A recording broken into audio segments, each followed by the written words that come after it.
Yun talagang isa sa mga contentious issues eh.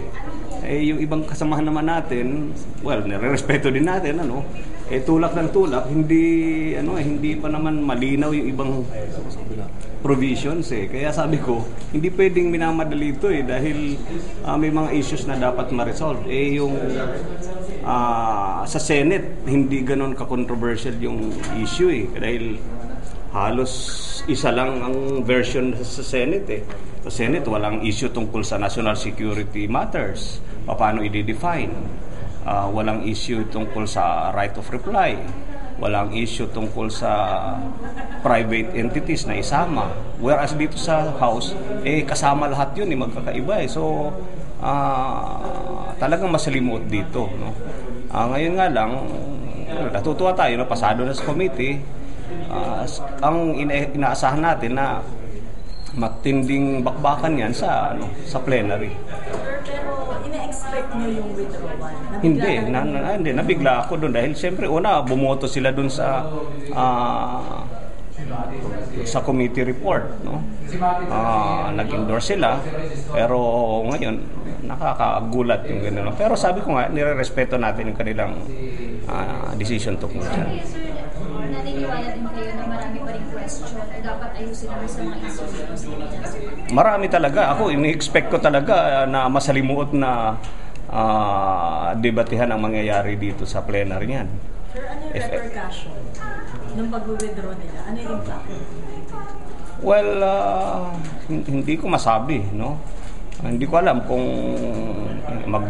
maggagawa sila ng hakbang to block. Siguro ang tinitingnan nila, hindi ko masyadong ang tinitingnan nila baka yung present version i-ram through yung approval. Siyempre sila minority, ilan lang sila. Baka yun ang fear nila. So siguro inagahan na nila na wala kaming pakialam dyan siguro. Pero hindi naman mangyayari yung na itutulak talaga to na yung dire-diretso, hindi mangyayari yan dahil ang dami nang nagsabi sa akin na nag-reserve na sila na marami silang tanong, maraming issues na i-raise. So sir, paano kayo maamyendahan or matanggal yung ilan sa mga Malacanang insertions?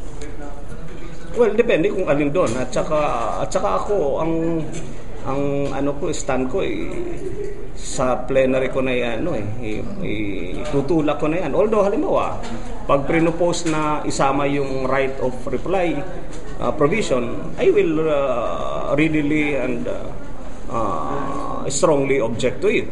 So, siyempre, magbubutuhan dyan.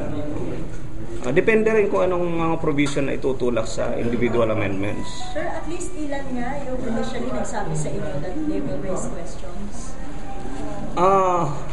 Well, yung mga maiinit dyan, yung dalawa, siyempre, si Kong Romualdo at saka si Congressman Antonino. No? Pero marami pa akong naririnig na iba dyan eh. Approximately, sir. Hindi ko maano. So, medyo bleak yung remaining 8 days, 9 days? Well, hindi naman siguro dahil kung halimbawa masimula namin bukas yung debate. Halimbawa, matapos sa Wednesday, halimbawa, na magka-period of amendments kami next Monday o lumusot yan ng second reading Tuesday, tapos ma-ratify namin ang third reading, tapos mag-bycam. Baka kaya pa yan eh. Pero sir, may commitment na ba kayo sa leadership na isasalang siya bukas? Ang alam ko, nakakalendar siya bukas sa meeting ng Committee on Rules.